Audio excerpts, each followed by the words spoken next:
The most feared man in the building had not spoken in 4 months. His doctors called it stress, his fiancée called it tragic, but one little boy called it exactly what it was. He walked straight up, looked him dead in the eye, and told the truth nobody else dared to touch. Subscribe and like this video, because the kind of storytelling that keeps you up at night deserves to find more people. You are already here. Make sure you never miss what follows. You're not mute. Your fiancé is spiking your drink. The boy said it like it was nothing. Like he was talking about the weather or what flavor of juice he wanted for lunch. He just walked right up to the tall Korean man sitting at the corner table of the restaurant, the man who hadn't spoken a single word in 4 months, and he said it loud enough for the whole place to go quiet. Eunmin did not blink. He sat there in his dark clothes, his broad shoulders perfectly still, his face carved from something harder than stone. Around him, 6 bodyguards shifted. 2 reached inside their jackets. The restaurant, a beautiful upscale place called the Gold Canopy right in the middle of Luanda's finest district, seemed to hold its breath. The boy did not run. He was maybe 8 years old, possibly 9. Small for his age, with big round eyes, a yellow t-shirt with a cartoon elephant on it, and the most serious face any child had ever worn. He carried a half-eaten meat pie in one hand and a glass of orange juice in the other. He looked up at Eunmin the way someone looks at a broken vending machine, like the problem was obvious and someone just needed to point it out. I saw her. The boy continued, completely unbothered by the 6 dangerous men now staring at him. The lady with the long red nails. She put something in your tea from a small bottle. Every time you are not looking. I have been watching since Tuesday. One of the bodyguards grabbed the boy's arm. Who sent you? Valentino. A woman's voice cut across the room like a blade. Let go of that child. Right now. Everyone turned. She was walking fast from across the restaurant, weaving between tables with the kind of energy that said she was not afraid of anyone in that room, or maybe she was, but she had decided not to show it. She was Angolan, dark-skinned, tall, wearing a green wrap dress and carrying a tray of food that she set down quickly on the nearest table before reaching the boy and pulling him gently behind her. I'm so sorry, she said, but she was looking at Eunmin when she said it, not at the bodyguards. My little brother, he doesn't always understand that some things should not be said out loud. The boy peeked out from behind her. But it is true, Lainey. Lainey is not my name, the woman said, firmly, but without anger. And yes, Valentino, I know. But you cannot just walk up to strange men and... His name is Mr. O, Valentino said. He is not strange. He comes here every Thursday and Saturday. He always orders the same thing. Lemon tea, jollof rice, and 1 piece of fried plantain. He never talks, but he always tips the waitress double. He is a good man. The restaurant had gone so quiet that someone's fork hitting a plate 2 tables away sounded like a thunderclap. Eunmin looked at the boy. Then he looked at the woman. And then, for the first time in 4 months, he opened his mouth. What? He said, in a voice rough from disuse, like a door that had been locked a very long time finally being pushed open. Was in the small bottle? The woman's name was Zola. No, wait. She had corrected her brother, because he had called her the wrong name entirely. The bodyguards found this out 30 seconds later, when she introduced herself properly. Eleanor Achempong, she said, standing straight, hands clasped in front of her. I work here. I am one of the senior waitresses. I have been working this section for 2 years. And you saw. I saw what Valentino saw, she said. But I did not know what to do about it. Because, she paused, chose her next words carefully, because I know who you are, Mr. O. And I know who your fiancé is. And I did not think that walking up to you and saying, Sir, your fiancé is poisoning you was something I could survive doing. Eunmin stared at her. But your brother did it anyway. Valentino does not know fear, Eleanor said, with equal parts love and exhaustion. He was born without it. I apologize. I will take him and go. I only came because I saw your man grab him, and I... Sit down, Eunmin said. Eleanor blinked. Excuse me? Both of you. He gestured to the chairs across from him. Sit down. And tell me everything. Valentino ate 3 more bites of his meat pie before he started talking, which drove the bodyguards absolutely insane. But Eunmin let him eat. Eunmin watched the boy with something close to fascination, because in his entire life, in all his years running the O network from the quiet hills of Jeonju, nobody had ever walked up to him without fear. Nobody. Not his enemies, not his allies, not even his own family. But this child had done it with a juice box. The lady has red nails, Valentino said again, clearly very committed to this detail. Very long. Very red. She comes on Tuesdays and Fridays. She does not eat very much. She just watches you. And then when the waiter brings your tea, she always finds a reason to touch your cup, to fix the sugar bowl, to reach across. And then, he demonstrated with his hand, a tiny tilting motion from the small bottle inside her sleeve. Every time. Eunmin's jaw was very, very still. Eleanor leaned forward. I thought that maybe it was making you sick. Because we noticed, and I'm sorry, I know this is very personal, but everyone in the restaurant noticed that you stopped talking. About 3 months ago, you used to give short orders.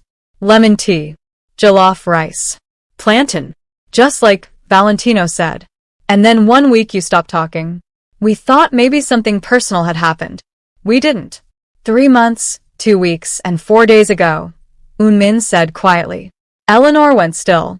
That is exactly when I stopped being able to speak, he said. My doctors told me it was psychological. Stress-induced selective mutism. They gave me a therapist. They gave me pills. He looked at his tea, currently sitting untouched and now slightly terrifying. They never once considered that someone was doing it on purpose. Valentino pointed at the tea. You should not drink that one either. I was not planning to. Good. Valentino finished his meat pie. Are you going to arrest the lady? One of the bodyguards made a sound that might have been a suppressed laugh. He covered it with a cough. Eunmin looked at Valentino for a long moment. Then he looked at Eleanor. Something complicated was moving behind his eyes. Something that was not fear, but was maybe the cousin of it. Something that had been asleep for a long time and was now starting to wake up very, very slowly. Her name, he said, is Yeojin. She has been my fiancée for 8 months. Our wedding is in 6 weeks. Valentino tilted his head. Why is she poisoning you? That, Eunmin said, is an excellent question. By nightfall, Eunmin had sent 4 of his bodyguards home and kept 2, Beck and No, the ones he trusted most. He had also, without quite meaning to, invited Eleanor and Valentino to stay at the Gold Canopy until it closed, on the basis that he needed their full account, and also because he was paying for all of Valentino's food and Valentino had discovered the restaurant's dessert menu. He will eat everything on that page, Eleanor said in a low voice, watching her brother study the dessert list with the intensity of a general planning a war. I want you to know that before you agree to whatever is on your mind. I was not planning to agree to anything, Eunmin said. I was planning to ask you a question. Ask. Why did you not report what you saw to the restaurant manager? Or to the police? Eleanor was quiet for a moment. She turned her glass of water slowly on the table. Outside, the Luanda night was beginning to glow, market lights, street lamps, the hum of the city settling into its evening rhythm. Because, she said finally, 3 weeks ago, a girl who works in the kitchen told someone she had seen the same thing. She didn't know what it meant. She just mentioned it to a coworker. She paused. She was fired the next day. And then she fell down a flight of stairs at her apartment building. Eleanor met his eyes. The police called it an accident. The air between them changed. Eunmin did not react outwardly. He had spent too many years learning how to keep his face blank. But his hands, which had been resting loosely on the table, closed very slightly. Just a fraction. Just enough for someone paying close attention to notice. Eleanor was paying close attention. Someone inside your organization, she said carefully, is protecting her. Someone inside my organization, he agreed, equally carefully, told her that girl had talked. They looked at each other across the table. 2 people from opposite ends of the world, discovering that they were staring into the same dark hole from different sides. Valentino, completely unaware of the heavy atmosphere, pointed at an item on the menu. Can I get the chocolate lava cake? It says molten. I want to know what molten tastes like. Yes, Valentino, Eleanor said, not looking away from Unmin.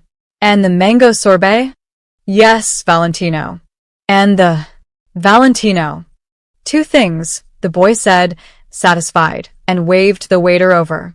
Unmin was not supposed to exist officially.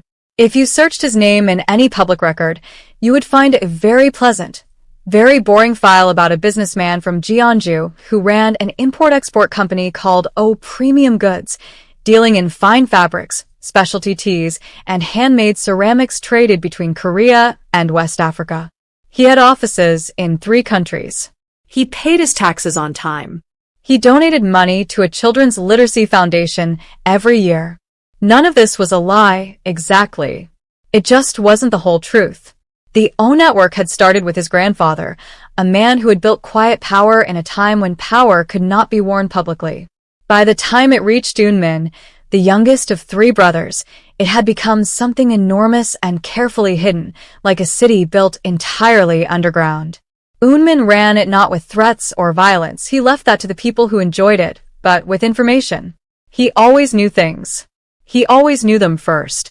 He traded in secrets the way other people traded in money, which was exactly why what was happening to him was so deeply, dangerously embarrassing. Someone had been feeding his fiancée information about him, his schedule, his vulnerabilities, his tea order. Someone inside his own network had decided to work against him. And Yeojin, elegant and calculated and apparently far smarter than anyone had given her credit for, had decided to use that information to take something from him. His voice. Not just literally. Unmin had figured out, sitting in that restaurant tonight with his untouched poison tea getting cold in front of him, that whoever was doing this, Yeojin, her contact inside the network, or someone above them both, was not trying to kill him. Killing him would cause chaos. Killing him would make his brothers go to war. No. They were trying to manage him, make him small, make him dependent. A mute leader is still a leader, technically, but a mute leader who can't give orders, can't negotiate, can't speak for himself in rooms full of dangerous people is a leader with no real power. Just a face. Just a signature on documents that other people write. He had been turned into a stamp, and he had not even seen it happening. That, more than anything, was what sat in his chest like a cold stone. Eleanor walked her brother to the bathroom. He had consumed an alarming quantity of chocolate lava cake, and when she came back, Unmin was on a phone call. She could not understand the words because he was speaking Korean, but his voice, the voice that had apparently been silent for nearly 4 months, was coming back to him in fragments. Rough. Uneven. Like someone relearning how to walk. She sat back down and waited. He ended the call and looked at her with those dark, careful eyes. I need to know something, he said. And I need you to be honest. I will try. Why did your brother walk up to me today? Specifically. He has seen this for a week, you said. He did not do it yesterday or last Thursday. He did it today. Why? Eleanor hesitated. It was a small hesitation. A half second. But Unmin caught it the way a hawk catches something moving in tall grass. Eleanor. She looked at the table. Because today, she said slowly, Yeojin spoke to someone at a table near the kitchen. Valentino was nearby. He likes to sit in the corridor and draw in his notebook when I am working. He could not hear what they said, but he recognized the man. She lifted her eyes. He was the same man who came to our building last month and spoke with our neighbor. Our neighbor, Mr. Asante, is a police officer. He bribed your neighbor. I think so. Yes. She breathed. I think the plan was moving to a new stage. Valentino knew it without fully understanding it. He just knew that if he didn't say something today, there would be no more chances. She nodded. Unmin was quiet for a long moment. Your brother, he said finally, may have just saved my entire operation. He would like to hear that, Eleanor said. It would go to his head immediately, and we would never recover. Something happened on Unmin's face then. Something small and surprised, the corners of his mouth moved, Just slightly, just barely, like a person who had forgotten what smiling felt like suddenly remembering the shape of it. It lasted about 1 second. Then it was gone. But Eleanor saw it. Valentino came back from the bathroom with chocolate on his shirt and a look on his face that said he was about to say something important. He climbed into his chair, looked at Eunmin very seriously, and said, "Are you going to make her stop?" "Yes," Eunmin said. "Good." Valentino nodded, satisfied. "Because my sister makes the best jollof rice in the whole city and this restaurant is near our house, and I do not want them to close it because bad things happened here." "Valentino, that is not," Eleanor started. "It is a completely fair reason," Eunmin said, entirely straight-faced. Valentino pointed at him. "I like him." "Valentino. He is funny. He does not show it, but he is funny. I can tell." The boy looked at Eunmin again. "You should come to our house for jollof rice. Eleanor makes it better than this restaurant. And this restaurant is good." Eleanor covered her face with both hands. "Valentino. He is a very important and busy man." "Saturday," Eunmin said. Both of them looked at him. "I will come on Saturday," he said. "If the invitation is genuine." He was looking at Eleanor when he said the last part, not at Valentino. Eleanor lowered her hands from her face. She studied him for a moment. This tall, quiet, dangerous man from a city in Korea she had never heard of, sitting in a restaurant in Luanda with a poisoned tea in front of him, asking to come to a place that was the opposite of everything he was. Small and ordinary and safe. "It is genuine," she said. And that was how it started. The next 72 hours were not quiet. Eunmin, back in his rented compound on the edge of the city, a place so secure it had 3 different security systems and 2 of them were entirely invisible, began to dismantle things. Carefully. Quietly. The way you remove poison from a body. Slowly, so nothing else is damaged. He started with his own household staff. It took him less than a day to identify the leak. A man named Duksoo, 15 years with a network, trusted, decorated, given every privilege a man in his position could be given, had been passing information to Yeojin's family for just over a year. Not out of malice. Not out of ideology. Out of debt. His younger sister had borrowed money from the wrong people, and Yeojin's family had bought that debt and offered Duksoo a choice. Eunmin had Duksoo brought to a room with 2 chairs and a table and nothing else in it. He sat across from the man who had betrayed him. He said, "I know everything. I am giving you one chance to tell me the parts one might have missed."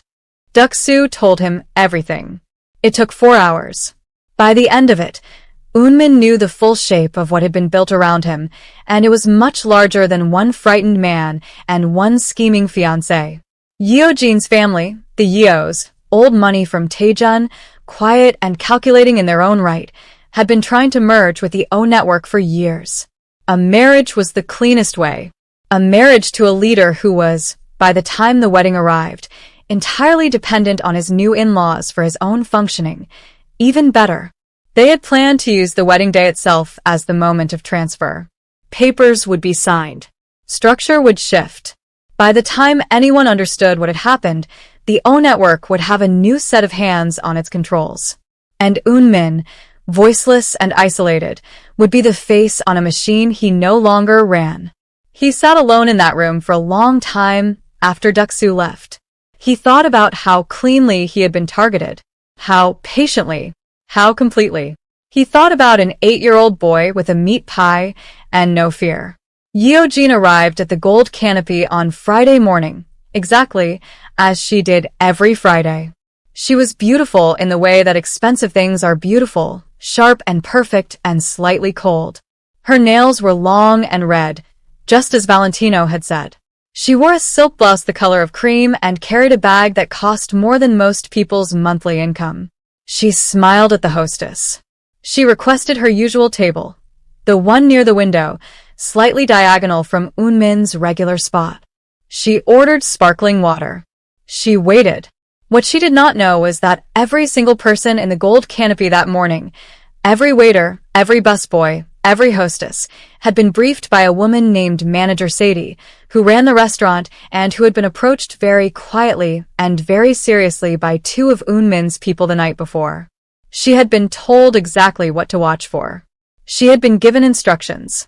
And she had followed them, because Manager Sadie was a practical woman who had also seen what happened to the kitchen girl who had fallen down the stairs, and she had been quietly furious about it ever since. Yeo-jin sat for 45 minutes. Eunmin did not arrive. She checked her phone, the slim silver one she kept separate from her main one, the one with the encrypted messages from her brother. Nothing new. She flagged the waiter and changed her order to green tea. She smoothed her hair. She waited another 20 minutes. Still nothing. She was just beginning to feel the first edge of something unpleasant. Not quite worry, just a sense of wrongness, when her phone buzzed. Not the silver one. The regular one. The message was from Eunmin's number. It said, "I will not be coming today. But I heard the tea here is very good. Enjoy it." Yeo-jin stared at the message. Her green tea arrived. She looked at it. Then she looked around the restaurant, really looked the way she usually never bothered to look at places like this, and she saw, for the first time, that several of the staff were watching her. Not obviously, not rudely, but watching. She stood up. She picked up her bag. She left without touching the tea.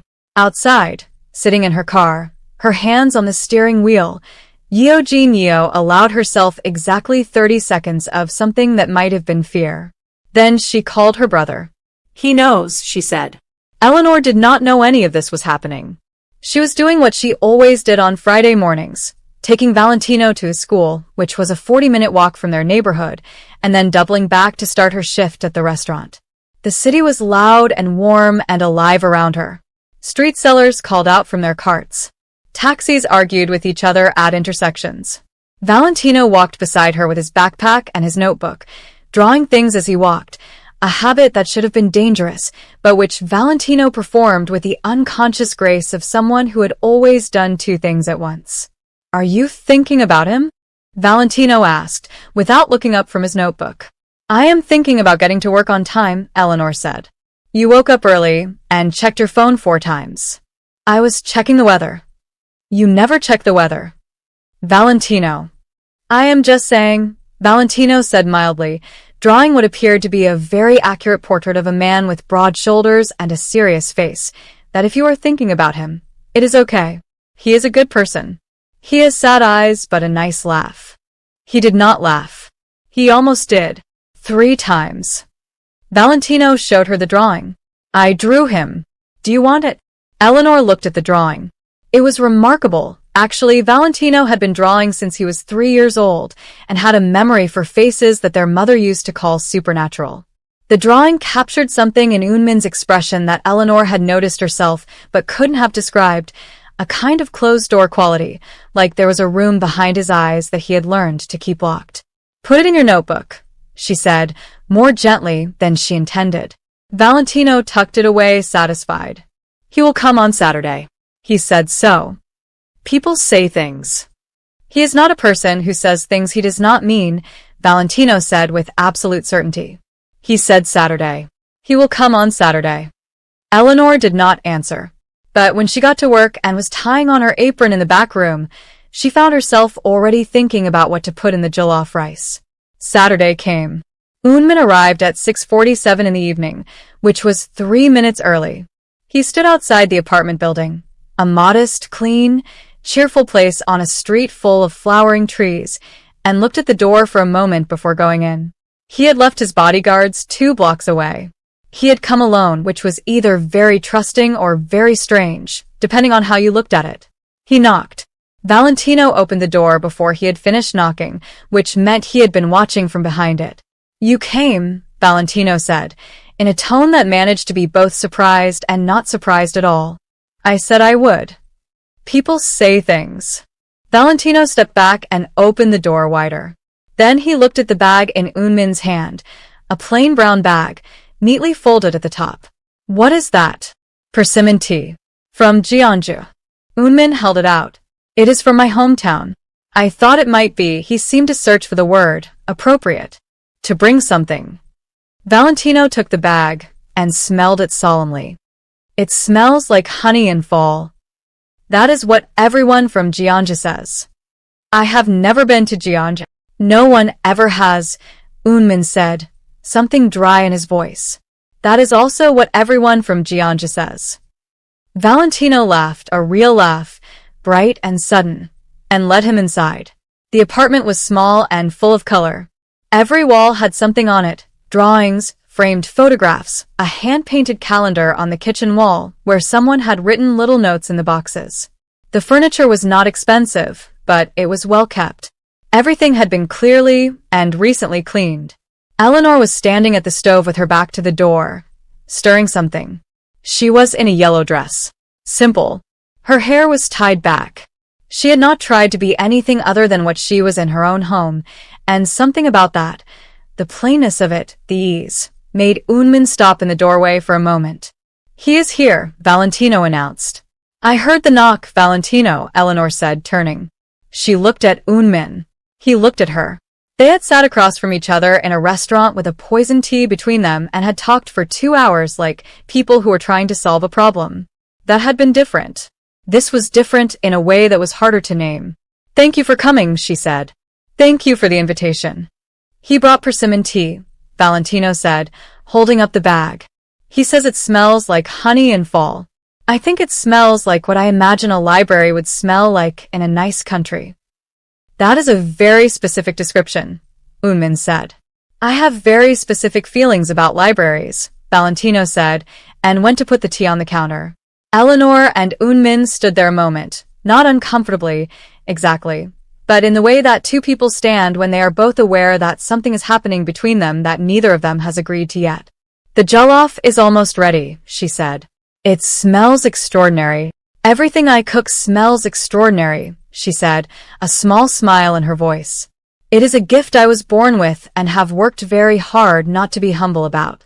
And this time, for real, this time, Eunmin laughed. The dinner lasted 3 hours. This was not planned. Eunmin had intended to stay for 1 hour at most. He had things to do, networks to secure, a fiancé who was currently realizing her operation was unraveling and would be making moves.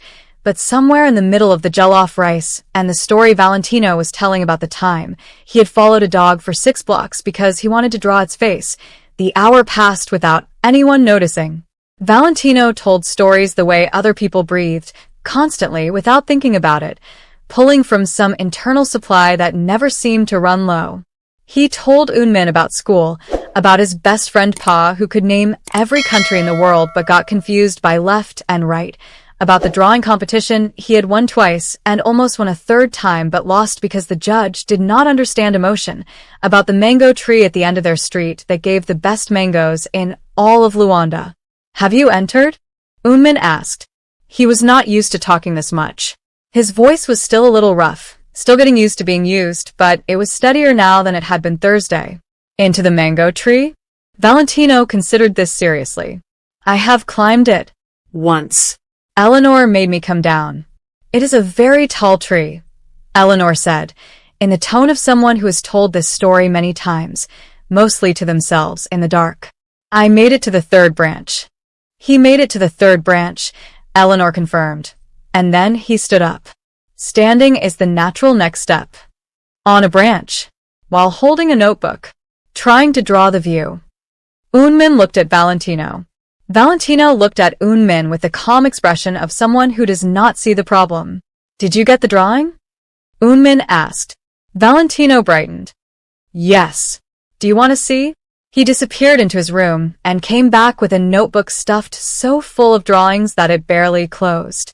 He slapped it on the table and started flipping pages with the confidence of someone showing a very important portfolio. Street scenes, faces, animals. The restaurant, seen from Valentino's secret corridor spot. The view from the mango tree, and it was beautiful, actually the way the city looked from that height, rendered in pencil by a child with a genuinely extraordinary eye. Eunmin turned the pages slowly. He stopped on one. It was the drawing of him, done from memory, on Thursday evening, of a man he had met only hours before. But it was accurate in a way that photographs are not always accurate. It caught something interior, something true. He looked up at Valentino. You drew this Thursday night. Yes. From memory. Yes. How long does it take you to remember a face? Valentino thought about it. Less time than it takes to eat a meat pie. Eunmin turned the page very carefully, with the kind of care you give to something fragile. You have a remarkable talent. Valentino accepted this with dignity.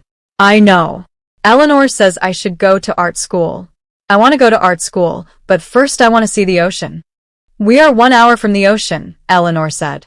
I want to see it from a boat, not from the shore. Valentino tilted his head at Eunmin. Do you have a boat? Eunmin paused almost imperceptibly. I have access to a boat, yes. Access, Valentino repeated, testing the word. That is the careful way of saying yes. He looked at his sister. He says yes in the careful way.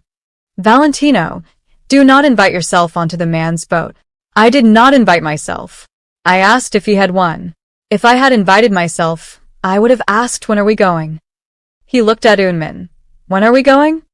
Valentino. I will think about it, Eunmin said, and his voice was so serious and so straight that Eleanor could not tell if he was joking or not. She found that she did not mind not knowing. After Valentino went to bed, which required 20 minutes of negotiation and the promise of more persimmon tea in the morning, Eleanor and Eunmin sat on the small balcony that looked out over the street. The city was quieter now. Somewhere distant, someone was playing music. The flowering trees that lined the block were lit by the street lamps, yellow and white. How is your voice? Eleanor asked. Better. He thought about it. Faster than expected. The doctor I spoke to today said the substance used was something that suppresses certain neurological pathways, specifically those connected to speech production. The effect is not permanent if the source is removed. He paused. 3 to 5 more days, she thinks. How many doctors know that you are not actually mute? He let the words sit there for a moment. 1. As of today. The others who treated me were told a different story. He glanced at her. We have very good people who help us maintain different stories. I imagine you do, Eleanor said carefully. He looked at her. Are you afraid of me? She thought about this honestly, the way she thought about most things, directly, without dressing it up. No, she said. I think I probably should be. I know, roughly, what you are. What the network is. I am not ignorant. She turned her glass on her knee. But the way Valentino walks up to people, I think I learned that from our father. He always said that most people, no matter what they do or what they have, are just trying to get through the day without losing anyone they love. Eunmin was quiet for a moment. Your father sounds like he was wise. He was. Past tense. She said it evenly, but he noticed. He didn't push. That was the thing that surprised her. He noticed and he didn't push. He just shifted slightly, the way you shift to make room for something, and moved on. Yeojin's family is moving faster now that they know I am aware, he said. They have 2 options. Retreat entirely, which they won't do, because they have already invested too much, or accelerate. Move the timeline. He looked at the street. I believe they will try to move the wedding forward. Eleanor looked at him. How far forward? As far as they can. If my voice is returning and they know it, they need the paper signed before I am fully functional again. He turned the small cup of persimmon tea in his hands. They will contact me tomorrow. I believe the message will be very loving, very concerned. Something about how they are so worried about my health and they feel the wedding should happen sooner, while everyone is gathered and... While you are still quiet enough to manage, Eleanor finished. Yes. The street hummed below them. What are you going to do? She asked. I am going to let them think it is working. He looked at her. And I am going to need one thing. What thing? Eyes inside the restaurant, he said. They still believe the gold canopy is where they manage me. They will continue to operate from there. And I need someone already in place, someone they do not suspect, to watch what happens. Who comes? What is ordered? Who sits where? Eleanor understood immediately. You want me to keep working? Only if you are willing. And if something goes wrong? He met her eyes. Nothing will happen to you, or to your brother. I give you my word. She studied him. The thing about Eunmin was that his face didn't perform emotion. It contained it carefully, like a room where all the furniture was arranged very precisely. But his eyes, when he made a promise, did something specific. They went very still, like the surface of water when the wind stops. She believed him. She wasn't entirely sure why. She was sure that she should be more careful about believing men like him. But she believed him anyway. You already know this story is not going where you expected. Subscribe so the next one finds you the same way this one did, at exactly the right moment. Want you to subscribe and like, because a story that made you trust a stranger deserves to be seen by 1,000 more people who need it. Valentino cannot be involved, she said. He already took the risk once. It was brave. It was also probably the most dangerous thing that has happened to him in his life, and he has no idea. I need him out of it from here. Completely, Eun-min agreed without hesitation. He has done his part. A large one. Something passed over his face, something that might have been something close to warm. I will also ensure that the art school issue is addressed. There are people I know who fund programs for. No, Eleanor said. He stopped. No, she said again firmly. Not like that. Not as something you give because of what we did. She met his gaze steadily. If Valentino earns it, he earns it. That is the only way it means anything. Eun-min looked at her for a long moment. You are very stubborn, he said. I prefer principled. The two are often the same thing. Are they? In my experience, he said, the most principled people are also the most stubborn ones. The people who bend easily usually do not have principles so much as preferences. He turned his cup again. I have dealt with many people with preferences. They are predictable. They are easy to move. A pause. You are not easy to move. Is that a problem? No, he said, and this time the almost smile made it further than usual. It is the opposite of a problem. The message came the next morning. It was from Yeojin, sent at 7:04 a.m., which meant she had either been awake all night or had been awake very early, and either option said the same thing about her state of mind. The message was exactly what Eun-min had predicted.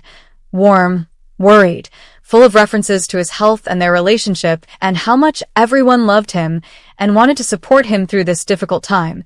And then, buried in the fourth paragraph like a gift left at the bottom of a bag, the suggestion. My mother thinks, and I think she may be right, my love, that perhaps moving the date forward might be good for your healing. To have family around you. To have something to look forward to. We spoke to Pastor Wu, and he has the 14th available. That is only 12 days away, I know, but perhaps that is exactly what we need. Something small and beautiful and real. Eun-min read the message twice. Then he called Beck. Confirm to her people that I received the message and that I am considering it, he said. Do not confirm or deny. Just thinking. Yes, sir. He put the phone down. He went to the window. Outside, the morning was arriving over the city the way mornings always arrived here, abruptly, fully, with no apology for its brightness. 12 days. He had 12 days to dismantle something that had taken Yeojin's family more than a year to build. He had 12 days to do it without alerting the people inside his own network who were still feeding information to the other side, because Duck-soo had given up 2 names, but Eun-min suspected there was at least one more. He also had, somewhere in the back of his mind where he was not entirely ready to examine it, the image of a yellow dress and a balcony and a woman who said principled the way other people say obvious. He pushed that to one side. There was work to do. The next 10 days moved the way dangerous things move, fast on the surface, full of complicated currents underneath. At the gold canopy, Eleanor kept working. She watched. She noted. She found a quiet, reliable system. Nothing written down, nothing sent digitally. At the end of each evening shift, she would walk to the small tea shop 2 streets over and order the same thing, ginger tea, no milk, and sit by the window. On the 3rd day, she noticed that a man with a newspaper always arrived 15 minutes after her. He never spoke to her directly. He simply ordered, sat nearby, and when he left a folded receipt on the table beside his cup. She would pick it up. On the back of the receipt, very small, were either an X, nothing new today, or a short series of initials and times that told Eun-min's people who had come to the restaurant and when. It was careful, old-fashioned, and almost impossible to detect. Valentino, for his part, knew something was happening. He was not a child who missed things, but he had been told clearly and seriously by both his sister and, in a brief Saturday phone call, by Unmin himself, that his role was finished and his most important job now was school and his notebook. Valentino had accepted this with the dignity of a retired general. He went to school. He filled 3 pages of his notebook every day. He made Eleanor promise to tell him everything when it was over. She promised. She did not sleep very well during those 10 days. Not because she was afraid or not only because of that, but because she was thinking about the system she was part of, about what it meant to help a man whose world operated entirely by rules she had never agreed to, about what happened when it was over, when the network was secured and the fiancé was exposed and Unmin went back to being whatever he actually was, fully, with his voice back and his power restored. About whether Saturday evening on a small balcony with persimmon tea and a boy telling mango tree stories was something that happened once, a strange, beautiful window in an ordinary life, or something else. She was in the middle of thinking about this on the 10th evening, waiting for her ginger tea at the little shop, when the man with the newspaper did not arrive. She waited 20 minutes, 30, an hour. He did not come. Eleanor paid for her tea, left a tip, and walked home at a pace that was slightly faster than usual, but not quite fast enough to look like running. The call came before she reached her door. A number she didn't recognize. She almost didn't answer, and then she thought about the woman who had fallen down the stairs and she answered. They found the system. Unmin's voice. No greeting. Rough with urgency. Not you, the relay person. They picked him up an hour ago. Yeojean's brother was at the restaurant tonight, and I think he was told to look for irregularities. They are moving. A pause, short and weighted. You need to leave your apartment tonight. Both of you. I am sending back. Valentino is at a friend's for a school project, Eleanor said, already at her door, already pressing her key in the lock with hands that were very steady because she had decided they were going to be. He is at Pa's house. He is fine. Pa's house address. I will text it to you. She pushed through the door. How long do I have? Beck is 12 minutes away. Take only what you need to take. How do you know I will go? The question surprised him. She could hear it in the small pause. I don't, he said. I am asking you to. She looked around her apartment. The color on the walls. The hand-painted calendar with its little notes. Valentino's second-best notebook, left on the kitchen table. The pot of jollof rice she had made that afternoon, and not yet put away. 12 minutes, she said. 11 now. Then stop talking to me, and call Pa's parents. She heard something in his voice that she had no name for yet. Something that was not quite relief, and not quite gratitude, but lived next to both of them. Yes, he said. Go. What happened next happened fast, the way the last part of something always does. All the slow building and careful arrangement suddenly collapsing into speed. Beck arrived in 11 minutes exactly. Eleanor was at the curb with one bag and Valentino's notebook when the car pulled up. Valentino was delivered from Pa's house by Beck's partner. Valentino arrived in the car wearing his backpack and his yellow t-shirt, completely calm, eating the last of a chin-chin snack. Are we safe? Valentino asked when they were moving. Yes, Eleanor said. Is it the final part? I think so. Valentino nodded and opened his notebook. I will draw it later, he decided. So, we remember it properly. The final confrontation happened not in a dramatic location, not some warehouse or rooftop or shadowy meeting room, but in the lobby of the building where the O Network's West African offices operated, a quiet professional tower near the business district. Unmin had been very deliberate about this. He wanted witnesses. He wanted recording equipment.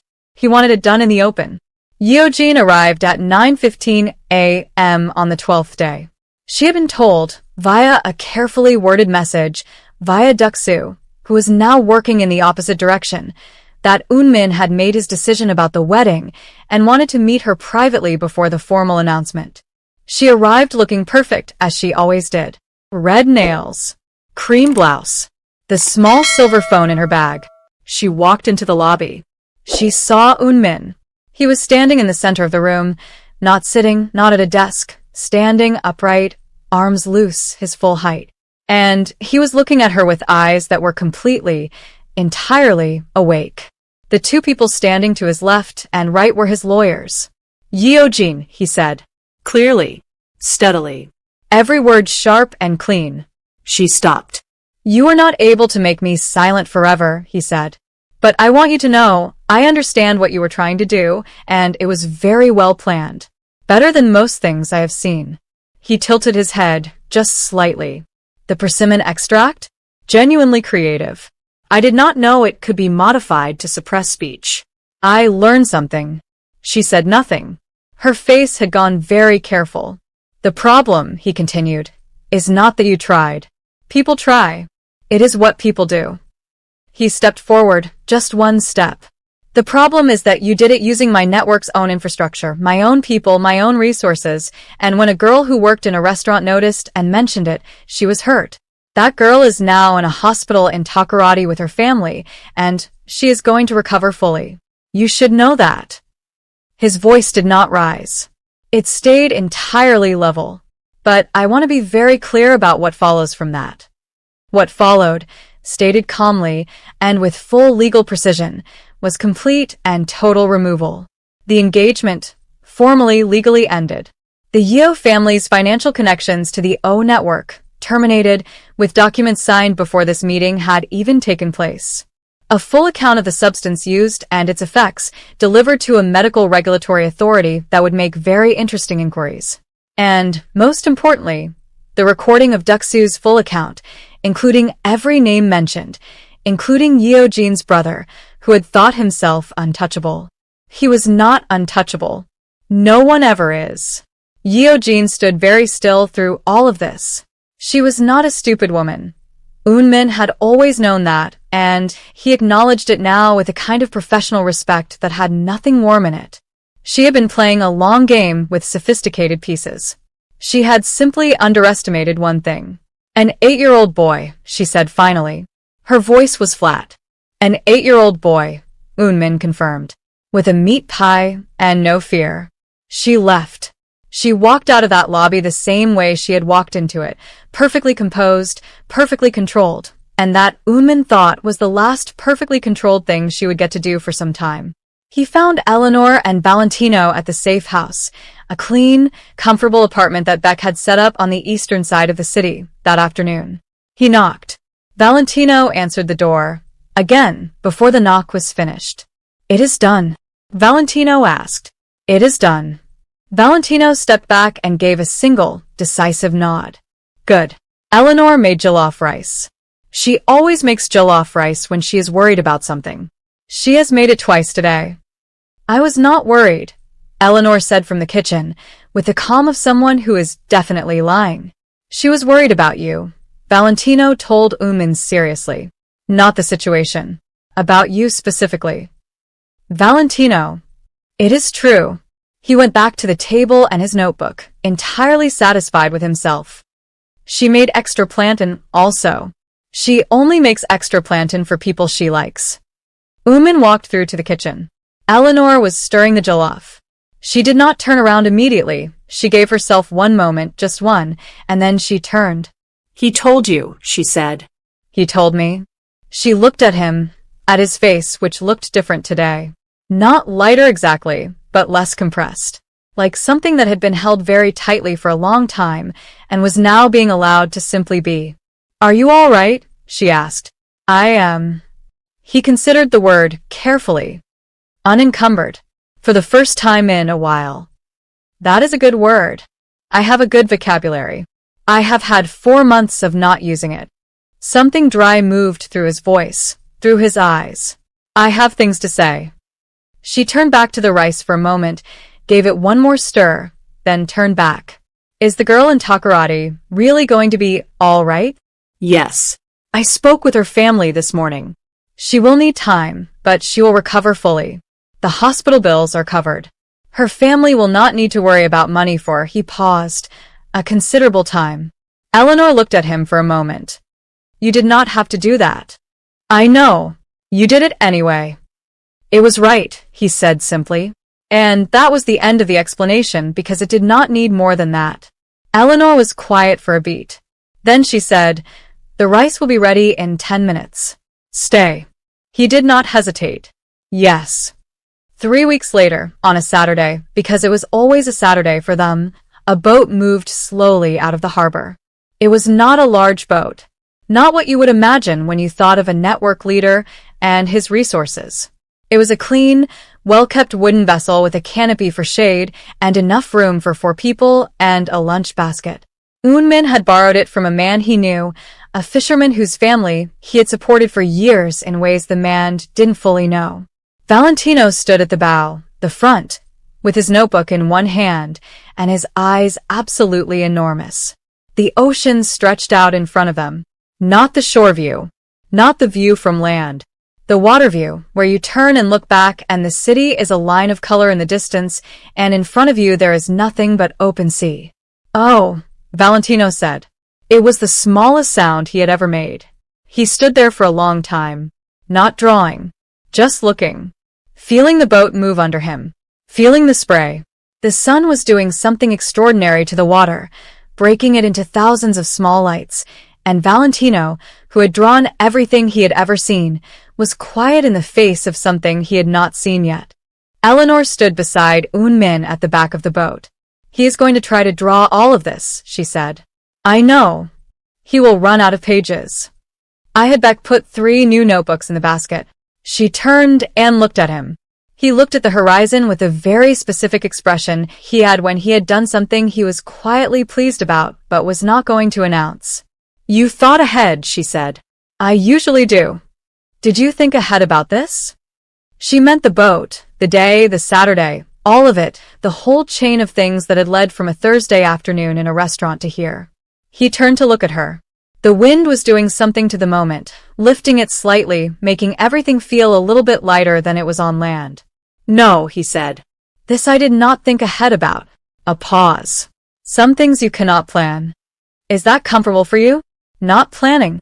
He thought about it honestly, the way she always thought about things, directly, without dressing it up. "No," he said. "It is not comfortable." She nodded. "Then why are you here?" He looked at her. And the door behind his eyes, the one that had always been locked, the one Valentino had drawn with such precision from memory, was just slightly, carefully, open. "Because comfortable," he said, "is not the only thing worth being." Valentino turned around at that point. He had apparently finished absorbing the ocean with his eyes, and was now ready to absorb it with pencil and paper. He looked at the two of them. He assessed the distance, or lack of it. He assessed the faces. He made a sound of deep, professional satisfaction. "I am going to draw this too," he announced. "The 3 of us. On the boat. Can you move closer together? The composition is better." "Valentino," Eleanor started. "The composition," Valentino repeated firmly, "is better." Eunmin glanced at Eleanor. Eleanor glanced at Eunmin. They moved, just slightly, closer together. Valentino opened the new notebook. He had found them in the basket, naturally, and was already rotating between them with the efficiency of someone who had strong opinions about which drawing went in which book, and began. The boat moved on the water. The city was a colored line behind them. The ocean was everything in front. And somewhere between the sound of the pencil moving and the sound of the waves, between a boy drawing the truest version of things he saw and 2 people standing in the space where plans stop working and something else starts, something that has no name yet but is warm and real and entirely unplanned. The story did not end. It just stopped being dangerous for a while and let itself become something else.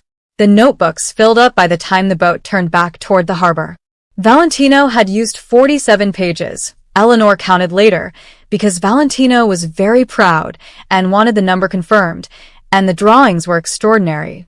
The ocean from the bow, the city from the water, the canopy of the boat casting a triangle of shade, the fisherman who had lent them the vessel, who had come along to navigate and who had spent most of the trip telling Valentino the names of different kinds of waves in his language, which Valentino wrote in the margins of his drawings with careful, deliberate letters. And then there was the last drawing, Valentino had done it in the final 20 minutes of the return journey, when the light was going golden and the harbor was growing in front of them. He had worked quickly, with the focused silence of someone who knows they are doing their best work. When he finally turned the notebook around to show them, Eleanor went very still. It was the two of them, Eunmin and Eleanor, standing at the back of the boat, not quite looking at each other and not quite looking away, the exact moment between one thing and the next, caught in pencil by an 8-year-old who understood composition and, more importantly, understood people. "It is my best one," Valentino said, with complete seriousness. "I am keeping it." "It is yours," Eunmin said. "Obviously," Valentino agreed. "But I will make you a copy. A good copy. Not a rushed one." He studied them both. "For when you need to remember what today looked like." Eleanor put her arm around her brother's shoulders and pulled him close, and Valentino allowed this because the drawing was finished, and he was in a generous mood. Eunmin watched the harbor come toward them and said nothing. But he was smiling. A real one, this time. Not the almost smile, not the corner of the mouth suggestion. A real, full, quiet smile, the kind that does not announce itself, that simply arrives and stays and does not apologize for being there. 2 months after the boat, Eunmin Oh did something that surprised every single person in the O network. He restructured. Not the finances, not the territories, not the careful and complicated system of agreements that kept the whole thing functioning, but the top of it. The part where he had always stood entirely alone, the part where the chain of decisions ended with him and only him, with no one beside him who had any real authority or any real say. He called his 2 brothers back from their respective corners of the world, one in Japan, one in Canada, and sat them down and said, simply, "I have been running this as though the only person I could trust was myself. That has to change." His brothers, who had not heard him speak at a family meeting in so long that they had quietly begun to wonder if the mutism was permanent, stared at him. Then his older brother said, "Who is she?" Eunmin gave him a look. "The restructuring," his brother said, completely unbothered by the look, "is sensible and something we have all wanted for years. You doing it now this fast has a reason. The reason is someone." He leaned forward. "Who is she?" "Her name," Eunmin said carefully, "is Eleanor Achimpong. She is a senior waitress at a restaurant in Luanda. Her brother is 8 years old and has no fear and once climbed a mango tree to draw the view."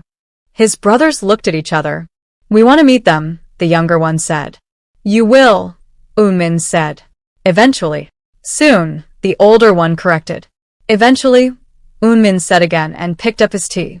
The meeting, as it turned out, happened 6 weeks later, because Valentino found out that Eunmin had brothers and immediately requested an introduction on the grounds that he wanted to draw them, and his collection of Korean faces was currently limited to 1. This was reported back to Eunmin by Eleanor, who was laughing when she said it, that new kind of comfortable laugh that she had started doing more of, the one that meant she had stopped being careful about being too at ease around him. "Tell him yes," Eunmin said. "You want your brothers to meet my 8-year-old, because he wants to draw them." "I want my brothers to meet both of you," Eunmin said. Valentino wanting to draw them is simply a good reason to make it happen sooner rather than eventually. Eleanor was quiet for a moment on the other end of the call. Then she said, "You are using my brother's lack of social boundaries as a scheduling tool. He is very efficient. He will be absolutely terrible to your brothers. He will ask them things no one should ask within 20 minutes of meeting someone." "I am counting on it," Eunmin said. "My brothers need someone to ask them things no one asks them. They have been managed and careful for too long. We all have." Another pause. Softer this time. "Is that what we are doing? Stopping being managed and careful?" "I think," he said, slowly, like someone reading something aloud that they have written privately and not shown anyone yet, "that is exactly what we are doing." The dinner was at the Silver Canopy. Manager Sadie had insisted. She had heard the whole story by now, in pieces, from the staff who had been briefed and the kitchen girl who had returned to work 3 months after her recovery, walking steadier than anyone expected. Manager Sadie was a woman who took the security of her restaurant personally, and she wanted the good ending to happen in the same place the difficult part had happened. She had arranged the best corner table, the one with a good evening light, and she had put a small card in the center of it that said, in her own handwriting, "Reserved. Good people only." Eunmin's brothers arrived in separate cars and spent the first 5 minutes being very composed and professional and network leader adjacent. Valentino dismantled this in approximately 4 minutes. He walked up to them, sized them up with his artist's eye, and said to the older one, "You look like him but more worried." "And you," to the younger, "You look like him but you smile more. Which one of you taught him to almost smile?" The older brother said, "The almost smile? He does it when something is funny, but he does not want to show it. It goes like this," Valentino demonstrated, pulling one corner of his mouth up in a very precise imitation. Both brothers turned and looked at Eunmin. Eunmin picked up the menu and studied it with great attention. "He does do that," the younger brother said, delighted. "He has been doing it since he was small," the older one confirmed. "How long have you known him?" "Since the poisoning," Valentino said simply, and sat down and opened his notebook, and the whole table went briefly very quiet before Eleanor explained, and then they were all talking, and manager Sadie brought tea and plantain, and somewhere in the middle of it Eunmin looked around at the table and registered, quietly, that this was the first time in a long time that a room full of people who knew him were simply happy. Not performing. Not managing. Not carefully arranged. Just happy. Valentino's drawing of that evening, the full table, all 5 of them, manager Sadie leaning in from the side to point at something on the menu, the evening light on the window, won first place in the regional youth art competition 4 months later. The judge wrote in the comments that the piece demonstrated a rare emotional precision that communicates not just who these people are but how they feel about each other, which was the kind of language Valentino found slightly excessive but basically accurate. He accepted the prize, a full scholarship to the best art foundation program in the city, one that fed directly into the National Art School. With the same dignity, he accepted everything. He did not know, and was not told, that Eunmin had quietly ensured the competition's scholarship fund was fully endowed 3 weeks before the submission deadline. Not to guarantee the outcome, the drawing won on its own, entirely and completely on its own because it was extraordinary, but because a good program deserved full funding, and sometimes the right person can make sure the right things are supported without putting his name on it. Eleanor found out 6 months later. She sat with that information for a full evening. Then she called him. "You funded the program," she said. "The program needed funding. You said you would not." "I said I would not give Valentino something because of what you did for me," Eunmin said calmly. "I did not give Valentino anything. I gave a scholarship fund what it needed to exist. Valentino gave himself the rest." A pause. He drew the picture. "I just made sure there was a prize worth winning." Eleanor was quiet for a long time. "That is," she said finally, "a very fine line. I am a precise person. You are an impossible person. Also true." The warmth in his voice was not hidden, not managed, not kept behind a locked door. It was simply there. "Are you angry?" She thought about it honestly, the way she always thought about things. "No," she said. "I am not angry." She looked at Valentino's first-place certificate, which was now framed on the wall next to the hand-painted calendar. I am very glad that he won. And I am glad you are the kind of person who does things the right way even when the wrong way would have been easier." "I learned that," Eunmin said, "from someone who is very stubborn. Principled. The two," he said, "are exactly the same thing. I have said this before. I stand by it."